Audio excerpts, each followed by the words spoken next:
Nagkasundo ang ating bida at ang matandang multo na tutulungan ng ating bida ang matandang multo na linisin ang pangalan nito at ituwid ang maling paratang sa kanya kapalit ng pagtuturo nito ng martial arts sa ating bida. Sa pagpapatuloy, kinaumagahan, nasisikatan ng araw ang paaralan, hudyat ng pagsisimula ng isa na namang araw.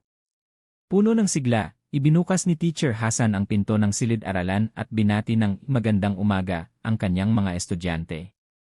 Pagbitaw niya sa hawakan ng pinto, napansin niyang may malagkit na bagay sa doorknob.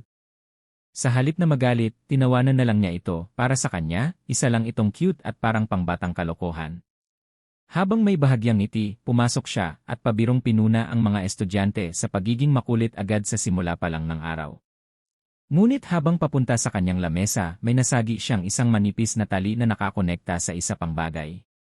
Agad na tumagilid ang isang bote na may lamang tubig sa ibabaw mismo ng pisara.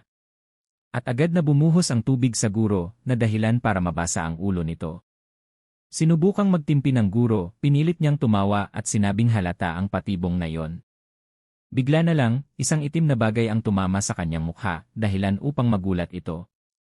Pero bago pa siya makabawi, sumugod ang grupo ng mga pasaway na armado ng water gun na may lamang maitim na likido, habang inuutusan ang mga kasamahan na patuloy na magpaputok. Basang-basa at nababalot ng dumi ang mukha, natigilan ang guro, habang nararamdamang tuluyan ng naglaho ang kanyang pasensya. Bigla, isang nakabibinging sigaw ang umalingaw-ngaw sa buong paaralan. Makalipas ang ilang saglit. Nakarating na ang ating bida sa paaralan, nalilito, bumulong ang ating bida at tinanong kung okay lang ba ang guro. Taglay ang nakakatakot na aura, lumingon ang babaeng mukhang maligno, na tila handang pumatay, at tinanong ang mga estudyante kung sa tingin nila ay nakakatwa ang birong iyon. Habang nakalutang sa tabi ng bata, pinipigilan ng matandang multo ang kanyang tawa, dahil nakakatawa para sa kanya ang matinding pag-alboroto ng sarili niyang anak. Nang tuluyang mawala ang natitirang kaunting pasensya, nagpakawala ang guro ng isang nakakatakot at mabagsik na atungal ng matinding galit. Sa gitna ng kanyang matinding galit, nagpakawala siya ng isang napakalakas na suntok na bumutas sa pisara ng silid-aralan. Nang makita ng ating bida at ng multo ang ginawa ng babae, nanigas sila sa sobrang gulat habang pinapanood ang pagpapakita ng napakatinding lakas. Habang matalim ang tingin na tila gustong pumatay, bumulong ang babae sa kanyang sarili, iniisip kung ano ang dapat niyang gawin sa mga tarantadong estudyanteng iyon. Sa gitna ng matinding galit, pinaalalahanan siya ng ating bida na nagbabala na siya kahapon na maghanda sa mga susunod na mangyayari. Hindi matanggap ang ganitong kawalan ng respeto, muling sumigaw ng malakas ang guro. At di pa siya nakontento, muli niyang sinuntok ng malakas ang pisara na tuluyang sumira dito, na nag-iwan sa ating bida sa matinding takot. Habang namumula ang kanyang mga mata, sinabihan siya ng guro na may 10 segundo siya para isipin ang pinakamagandang paraan upang ayusin ang kaguluhang ito. Pinagpapawisan ng malamig, naramdaman ng ating bida ang matinding galit na nagmumula sa babae, na parang handa itong pumatay anumang oras. Sa gitna ng panik, napunta ang atensyon ng bida sa isang flyer na nakadikit sa sira-sirang bulletin board. Sinuri niya ito at binasa ng mariin, mukhang nakaisip siya ng isang magandang paraan. Ang larawan ay isang lumang recruitment poster para sa ukulele club ng paaralan. Bumalik sa isip ng ating bida. Ang sinabi ng babae noon na tila dismayado dahil wala nang natitirang masasayang club sa paaralan. Naalala rin ng bida ang eksaktong sandali kung saan sinabi ng guro ang away kalye ay magiging sparring session na lamang sa ilalim ng kanyang pangangasiwa. Matapos mapagtugma ang mga detalye, mabilis na naisip ng ating bida na maaari nilang ayusin ang problemang ito sa pamamagitan ng pagtatatag ng isang opisyal na fight club. Nang marinig ang ideya ng bida, biglang nagbago ang madilim na ekspresyon ng guro at napalitan ng pag-uusisa. Maya-maya pa, lumipat ang eksena sa pintuan ng opisina ng prinsipal. Hawak ng guro ang isang poster na mukhang minadali ang pagguhit na nag-aanyaya sa mga estudyante para sa isang bagong jiu-jitsu club. Sa sobrang sigla, nangako ang babae na gagamitin niya ang programa upang mapabuti ang pisikal na kalusugan ng mga kabataan at maitama ang kanilang masamang pag-ugali. Dahil sa nagdududa ang prinsipal, itinanong ng matandang lalaki kung posible bang paamuhin ang mga estudyanteng mga pasaway sa pamamagitan lamang ng pagpapaehersisyo sa kanila. Bigla namang nagsalita ang vice principal at binanggit ang panganib ng pagtuturo ng totoong combat skills sa mga batang mahilig ng magsimula ng gulo, Sumang-ayon naman dito ang prinsipal, pinagtanggol naman ng dalaga ang kanyang plano. Ipinaliwanag niyang hinahayaan ng sport na ito na mapigilan ang mga kalaban nang hindi nagdudulot ng matinding pinsala, kaya ito ang pinakaligtas na paraan. Hindi nagpatinag ang babaeng nakasalamin at sumagot na anuman ang maging pinsala, isa pa rin itong aktual na pakikipag-away. Sa tabi naman nag-iisip ng mariin ang panot na prinsipal, nang bigla, may narinig silang ingay na pumutol sa usapan at may isang estudyanteng tumalsik mula sa bintana, na naging sanhi ng pagkakabasag ng salamin. Biglang napatalon mula sa sofa ang mga opisyal at nagtanong ang panot na prinsipal kung ano ang ginagawa nila at kung ayos lang ba ang mga estudyante, lubos na nagulat sa biglaang pangyayari. Mula sa sirang bintana, makikita ang isang estudyante na nang insulto at nagsabi na kung ano ang tinitignan ng mga opisyal. Nagpatuloy ang gulo ng mga estudyante na tila ba walang pakialam at parang normal na ito sa kanilang paaralan. Natigilan ang grupo ng mga opisyal habang pinapanood ang pagiging magulo ng paaralan. Dahil sa takot sa totoong sitwasyon sa kanilang paaralan, agad nagbago ang isip ng prinsipal at inutusan ang guro na simulan na agad ang programa. Matapos makuha ang pahintulot, kinuyom ng babae ang kanyang kamao at buong kumpiyansang tinanggap ang misyon. Kalaunan sa araw ding iyon, lumipat ang eksena sa harapan ng auditorium ng paaralan. Nakaupo sa isang upuan sa loob ng event, matyagang naghihintay ang ating bida sa isang sulok. Bigla umalingaw-ngaw ang mga yabag sa sahig na nakakuha ng atensyon ng ating bida. Napatingin ang estudyante at labis na nagulat sa taong bigla na lamang lumitaw sa kanyang harapan. Habang nakasuot ng astig na itim na outfit at ang kanyang black belt, tinignan niya ang bida at tinanong kung handa na ba siyang maghanap ng mga bagong miyembro. Sa kabila ng pag-aalinlangan, sinabi ng bida na hindi naman siya pumayag na sumali sa club na ito, ngunit sinabihan siya ng guro na tumigil na sa pag-inarte at sumunod na lang sa kanya. Maya-maya lumipat ang eksena sa isang pangit ang pagkakaguhit na poster na nakadikit sa mesa at nakasaad dito recruitment sa Jiu-Jitsu Club. Ngunit ni isang tao sa courtyard ng paaralan ay wala silang makita habang umiihip ang malakas na hangin. Habang naghihintay ang dalawa ng marirecruit na miyembro, tinanong ng bida kung sa tingin ba ng guro ay may sasali, at pinaalalahanan ang guro na ang mga estudyante roon ay halos hindi nga pumapasok sa ng regular sa klase. Napabuntong hininga ang guro at alanganing sumagot na 4 na oras pa lang naman silang naghihintay, sabay sabing kumalma na lang muna. Biglang nabasag ang katahimikan ng may tunog mala Bruce Lee at mabilis na mga yabag na humahawi sa hangin. Agad na napalingon ang dalawa, lubos na nagulat sa kung sino ang biglang dumating sa lugar. Isang estudyanteng kakaiba ang suot, naka-ninja mask at kendo chest guard, ang huminto mismo sa harap ng recruiting desk, punong-puno ng kumpiyansa. Mariing ipinatong ng lalaki ang kanyang kamay sa lapag. Gamit ang momentum, nagsagawa siya ng isang nakakamanghang acrobatic jump at umikot sa ere sa paraang talagang agaw pansin. Parang eksena sa India na nagpapasikat at backflip.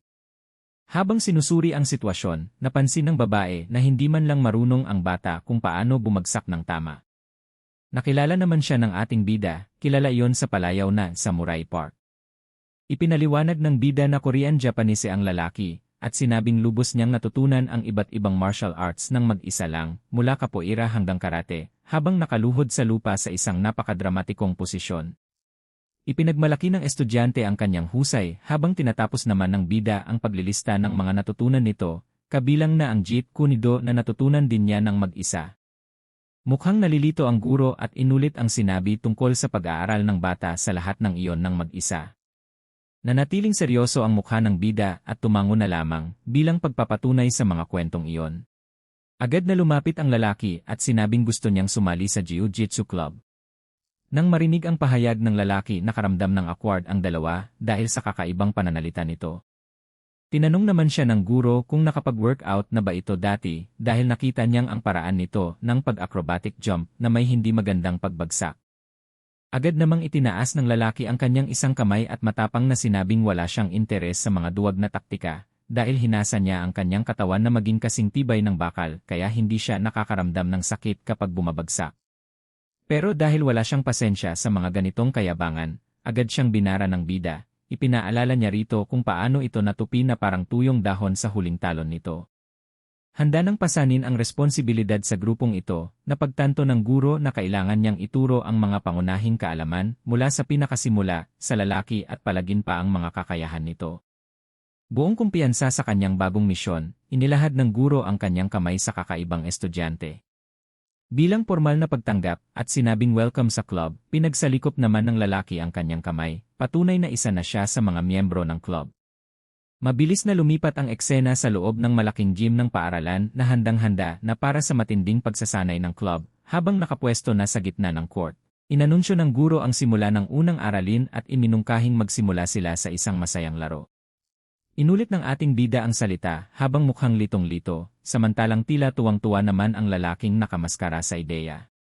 Ipinaliwanag ng guro ang mga simpleng patakaran. Kung sino ang makakakuha ng pinakamaraming takedown ang makakakuha ng panalo, at ang natalo ay kailangang pagbigyan ang mananalo ng isang kahilingan. Nakatitig ng malalim, idinagdag niya na maaari nilang gamitin ang anumang estratehiya na kinakailangan para masiguro ang panalo. Tumayo sila at naghanda na para sa laban kontra sa guro, sumang-ayon ang nakamaskarang estudyante na mukhang seryoso. Sa kanyang isipan, naisip ng nakamaskarang lalaki na ito na ang perpektong pagkakataon para ipakita ang kanyang martial arts skill, kahit na babae ang kanyang makakalaban tingin niya ay hindi naman ito magiging problema. Mukhang seryoso sa laban, yumuko ang lalaki at itinuon ang lahat ng kanyang enerhiya patungo sa kanyang binti para secure sentro ng gravity. Iniisip na isa siyang hindi masisirang diamante. Sa pagtingin sa nakakatawang posturang iyon, sinulyapan niya ito ng walang ekspresyon. Pasimpleng lumapit ang bida at tinapik ang balikat ang nakamasakarang lalaki. Bago pa man niya ito namalayan, makikita na lang na napaupo na ito sa sahig ng gym. Nang makita ang sitwasyon, mabilis na tinuro ng guro ang bida at sinabing nakakuha ito ng isang puntos. By the way guys, tatawagin natin sa totoong pangalan ang nakamaskarang lalaki. Nagreklamo ng matindi si Park Min-jae, tinawag niyang cheap shot ang ginawa sa kanya at nagreklamong inatake siya habang hahanda pa lang. Hindi pa man siya tapos magreklamo, tinapik siya sa balikat ng guro. At kaswal na ipinaalala na ang tunay na kalaban ay hindi maghihintay na matapos siyang maghanda para sa laban. Sinamantala ng guro ang pagkalito ni Park Min-jae, at hinawakan niya ang damit ng bata at nagsagawa ng isang pagbalibag sa ibabaw ng sarili niyang balikat, isang galaw na imposibleng harangan. Tumilapon sa ere si Park Min-jae at tuluyang nawalan ng kontrol sa kanyang sarili. Gayunpaman nakatayo pa rin ito ng maayos, at biglang pinaalala ni Park Min-jae sa guro na siya mismo ang nagsabi na pwedeng gumamit ng kahit anong taktika para manalo sa laro. Dahil sa pagkapahiya, inanunsyo ni Park Min-jae na gagamitin niya ng sunod-sunod ang lahat ng martial arts na natutunan niya. Kinumpas ng bata ang kanyang mga kamay sa kakaibang posisyon, hudyat ng kanyang paghahanda para seryosohin ang laban. Humarap ang binatilyo, ipinakita niya ang isang maangas na tindig na may mukhang seryoso. Hindi na tinag sa ipinakita ng kaharap, sa halip, tinanong niya ang kalaban kung ano ba ang natutunan nito sa kapapanood sa internet. Binago ni Park Min-jae ang kanyang diskarte, sa halip na ulitin ang pagkakamali niya kanina, magtutuon siya ngayon sa kanyang bilis. Nagsimulang humarurot si Min-jae patungo sa guro. Ngunit sa sandaling sumugod siya, madali lang siyang binuhat ng guro para ibalibag. Nagpatuloy ang paulit-ulit na pagsugod ni Park Min-jae sa guro, ngunit paulit-ulit din siya nitong ibinabalibag na tila ba'y isa lamang itong simpleng laro. Mga ilang oras pa ang lumipas. Para tapusin na ang laban, hinawakan ng guro ang braso ni Park Min-jae habang ginagamit ang sarili nitong bigat para ibagsak ng malakas. Maya-maya pa, makikitang hinubad ng lalaki ang mask na suot nito. Basang-basa sa pawis at humihingal sa sobrang pagod sa katatapos lang na laban. Napahiga ng patihaya si Park Min-jae sa gitna ng court nang nakabuka ang mga braso. Habang nakaupo sa tabi ni Park Min-jae na hinal sa sobrang pagod, binanggit ng guro na negatibo na sa 186 puntos ang kanyang score. Hindi siya makapaniwalang kahit isang beses man lang ay hindi ni Park Min-jae magawang lumanding ng tama. Ipinaliwanag ng guro na kung gusto niyang magpatuloy sa martial arts, lalo na sa jiu-jitsu, daan-daan o libu-libong beses na mapapabagsak ang isang manlalaro. Git pa ng guro na sa halip na magpatigas ng katawan o basta-basta na lang magpakawala ng mga atake, mayroong isang pangunahing prioridad. Sa seryosong ekspresyon, ipinahayag ng guro na kailangan muna niyang matutong lumanding ng tama dahil ang mga breakfall ang mismong pundasyon ng lahat. Dahil sa narinig na gulat ng husto ang binata at sinubukang iproseso ang mga bagong kaalamang tuluyang nagpabago sa kanyang dating pananaw. Sa sandaling iyon, naliwanagan at tuluyang naunawaan ni Park Min-ji ang lalim ng payong ibinigay sa kanya. Dahil sa katotohanan ng kanyang napagtanto, halos maluha ang binata. Kahit wala nang natitirang lakas, lumuhod si Park Min-ji at sinubsob ang ulo sa sahig, tinanggap ang aral, kasabay ng opisyal na pagkilala sa guro bilang kanyang master. Napatawa ng alanganin ang guro habang iniisip kung talagang isang master nga ba siya. Bumalik sa realidad, nagpahayag siya na dito na nila tatapusin ang laro. Habang nagsasalita pa, biglang isang kamay ang lumitaw sa balikat ng guro at bahagyang tinapik ito. Dahil dito labis na nagulat ang guro. Tinignan siya ng ating bida at sinabing isang puntos dahil napabagsak niya ito. Nainis sa nangyari, nagreklamo ang guro na tila nandaraya ang bata. Gamit ang sarili nitong lohika, pinaalalahanan niya ang guro na hindi maghihintay ang kalaban, at iginiit niya ang kanyang karapatang humiling bilang panalo. Biglang may sumigaw sa loob ng gym at sinabing na napakaingay naman nila. Napatingin silang tatlo at napansin ng guro na may tao banda roon. Nagulat ang grupo nang mapansing may isang lalaki pala ang natutulog sa itaas. Bumangon ang estudyanteng si Chu Gang-han at matalim na tumingin sa grupo. Nang makilala kung sino ang nasa court, binati ni Chu Gang-han ang ating bida at sinabing matagal-tagal na rin silang hindi nagkita. Dahil sa nakaka-intimidate na aura ng lalaki, nauutal ang ating bida habang bumabati pabalik. Hindi napansin ang tensyon, tinanong ng guro kung sino ba ang lalaki. Sumulong si Park Min-ji at sinabi sa guro na mag-ingat dahil siya na ang bahalang humarap sa lalaki, ngunit tinanong siya ng guro kung bakit siya nagtatago sa likuran nito habang nagpapanggap na matapang. Binalaan ng bida ang lahat na mapanganib ang lalaking iyon. Ipinaliwanag ng ating bida na si Gang-han ang pinakamalakas na freshman sa buong paaralan. Mula sa itaas, pinapanood ng lalaki ang eksena sa court habang mukhang nainit. Nang ituon ang pansin sa guro, napansin ng bata na suot nito ang isang martial arts suit. Biglang na-excite, inakala niyang may masayang event na ginagawa ang grupo. Nang walang pag-aalinlangan, tumalon ang estudyante pababa mula sa pinakataas na bahagi ng bleachers. Malakas ang impact ng pagbagsak, ngunit perpekto ang naging landing ng lalaki. Habang sinusuri ang ginawa ng lalaki, inamin ni Hasan na may pagka-atleta ang estadistika ng lalaki. Lumapit si Gang-han at nagtanong kung nag-judo sila at sinabing marunong din siya noon. Nilinaw ng babae na jiu-jitsu ang sports nila. Nakita itong pagkakataon ng guro at tinanong ang lalaki kung gusto ba nitong mag-try out dahil nagre-recruit sila ng miyembro. Umaktong mayabang, binanggit ng lalaki na narinig na niya ang tungkol sa crawling sport na ito at sinabing madali lang siyang matatalo sa pamamagitan lamang ng pagsipa ng mga tao. Napasinghap ang guro dahil sa mga chismis na yon. Nagbabanta ang estudyante at nagbabala na maraming tao ang nasiraan ng loob dahil sa pagbangga sa kanya. Hindi nagpakita ng takot ang guro at napansin ng bata ang matibay nitong paningibigan at napagtanto niyang hindi madaling takutin ang babaeng ito. Sa isipan ng guro, naisip ng guro kung isa sa mga mataas na barumbado ang lalaking ito, perpektong estratehiya ito para magkaroon ng kaayusan sa buong paaralan. Bigla sinabi ng guro na mas maganda ang jiu-jitsu kung marami kang partner at tinanong ito kung sasali ba siya. Agad na tinanggihan ni Gang-han ang alok at sinabing wala siyang interes na matuto mula sa mas mahina sa kanya. Sinabi ng guro na tataya siya. Hinamon ng guro ang binata sa one-on-one na laban. Habang inaayos ang kanyang black belt, inalok ng babae ang estudyante ng isang friendly spar mismo sa lugar na yon. Itinuro niya ang daliri at inilatag ang pusta, magiging club president ang estudyante kung makaka-score siya ng kahit isang puntos, pero kailangan niyang linisin ang buong auditorium kung matatalo siya. Nang marinig ang alok, napangiti ang lalaki, at halatang sabik na siya sa laban. Inihagis ang kanyang neck pillow sa sahig. Tinanggap ng estudyante ang hamon at sumang-ayon sa mga patakaran ng laro.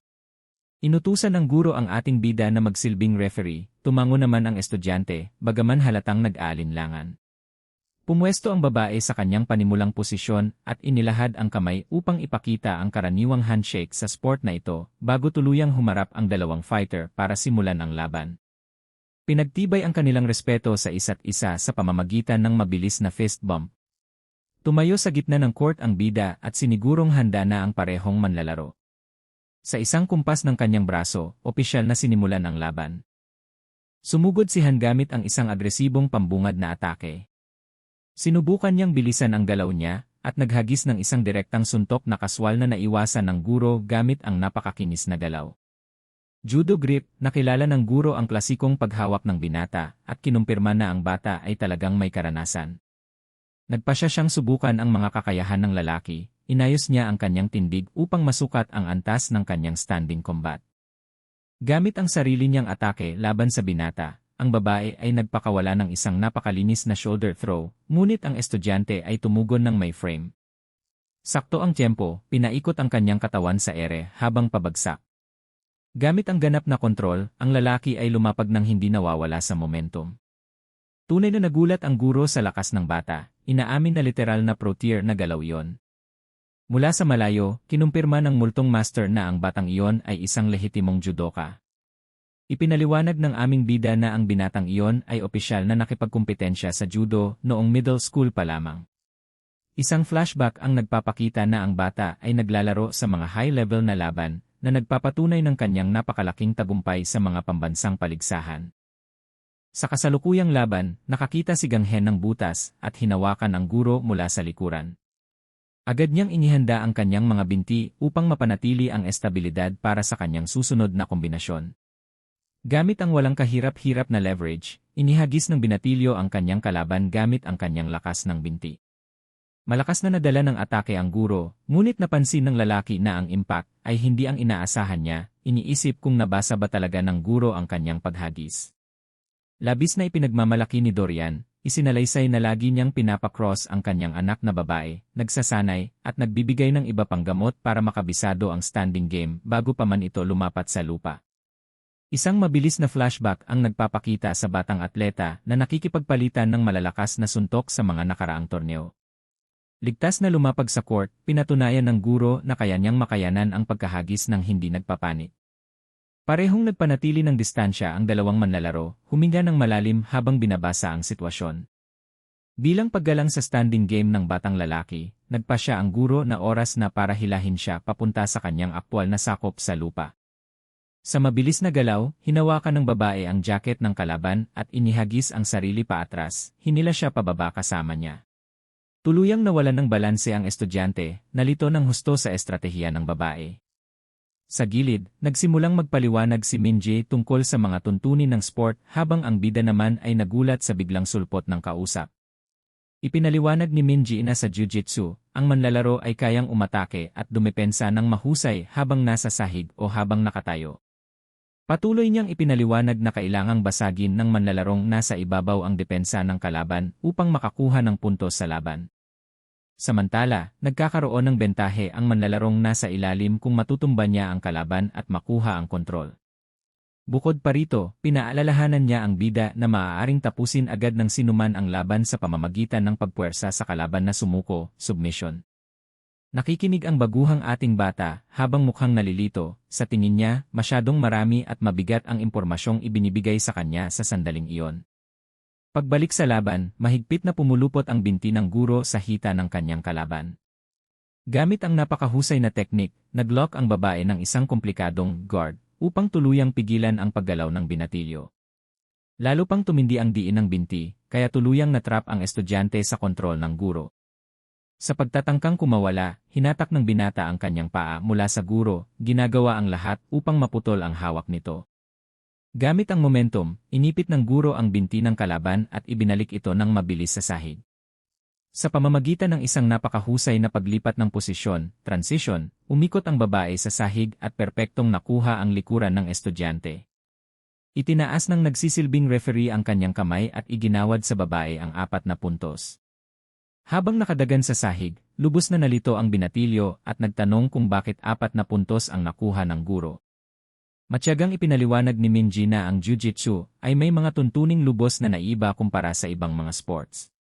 Ipinaliwanag niya na ang paglampas sa guard at pagkuha ng side control ay nagbibigay ng 3 puntos. Kasunod nito na ang pagdagan sa dibdib ng kalaban ay nagbibigay naman ng 4 na puntos. Bilang pagtatapos itinuro ni Minji na ang pagkuha ng back control ay nagbibigay ng 4 na puntos.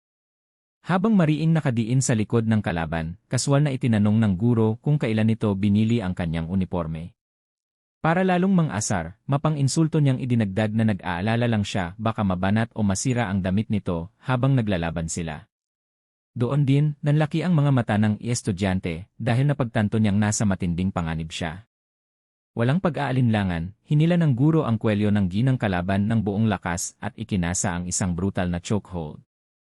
Gayunpaman, dahil perpekto ang pagkakalock ng submission, sinabihan ng babae ang binatilyo na sumuko na lang, mag-tap out, bago tuluyang mawalan ng malay ang katawan nito.